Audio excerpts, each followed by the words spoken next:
Okay, so today we are diving into something kind of big. And by big, I mean like fundamental to being human, Okay, yeah. our relationship with nature. Right. We've got excerpts from this document here called, quote, #3.pdf. And it gets right to the heart of a question that I think a lot of us probably ask ourselves without even realizing it. Okay. Is nature like a luxury? Or is it actually truly deeply necessary, like needed? Oh, that is such a good way to put it. you know? Yeah? Because it's something we don't often think about. Right. We see a beautiful sunset, we're like, oh, that's gorgeous, but we don't really think about, Yeah. do I need that to survive as a human being? Yeah. And this document, right from the beginning, it's got this section, Planteando la pregunta clave. Which basically lays down this idea that what if our connection to nature is more than just like a preference? Right. What if it's actually like biological? Like we are wired to be connected to the natural world. It's interesting you say wired because there's this whole section in here about whether humans could even hack it Yeah, outside of nature. totally. Like, could we all just move onto a spaceship Yeah. and like be good? Exactly. I don't know, it feels very science fiction-y. It does. And that's where this Explorando la Relación Humano-Naturaleza section really dives in. Yeah. And they bring up this example. Have you ever heard of Biosphere 2? Vaguely. So it was this experiment in the 90s where they tried to create a completely closed ecosystem. Oh, totally. Like 8 people living in a sealed environment for 2 years. Wow. And guess what? What? It did not go well. Oh, no. No, the air got all messed up. The crops failed. They had to like intervene and pump in oxygen. Oh, wow. Yeah, it turns out replicating the complexities of nature is way harder and maybe more importantly, way more important than we often give it credit for.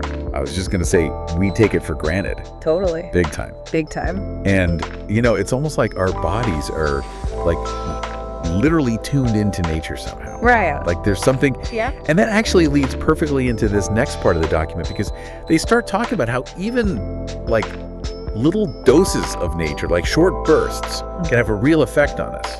It's true, and it's not just like a feeling, you know. Beneficios concretos del contacto con la naturaleza.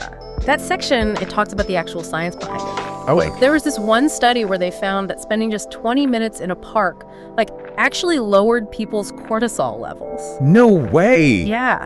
Cortisol, that's the stress hormone. Really? So it's not just in our heads, there's something actually happening. So my walks in the park are actually doing something. They are. You're basically like a walking science experiment, see? I love that. Exactly.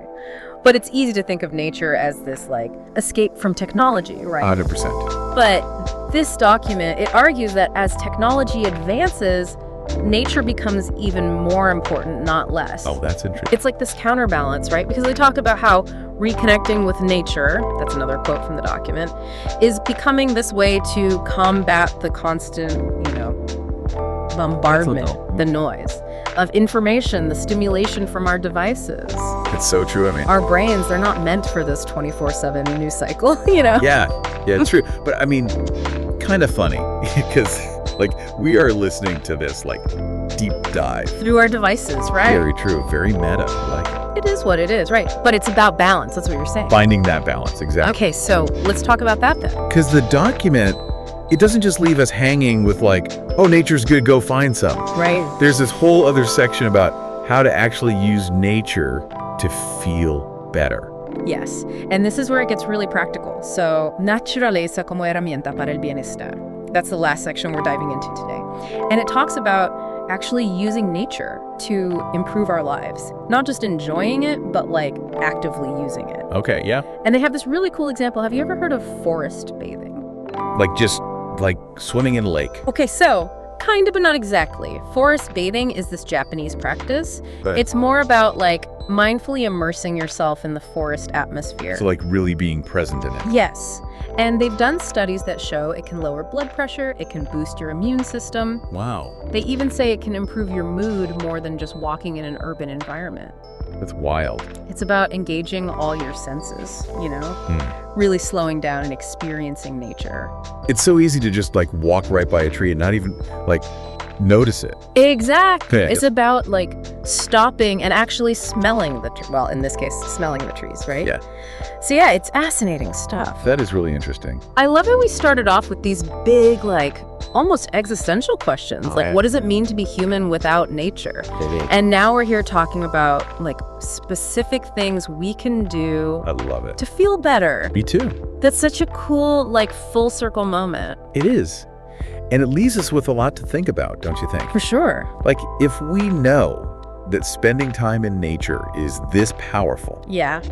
if it can have this big of an impact on us, shouldn't we be doing everything we can to protect it? 100%. Not just for the planet, but for ourselves. It's not just about saving the trees, it's about saving ourselves. Exactly. I like that. I'm going to go book a trip to the woods now. I think I need some forest bathing in my life. You do it. I'm right there with you.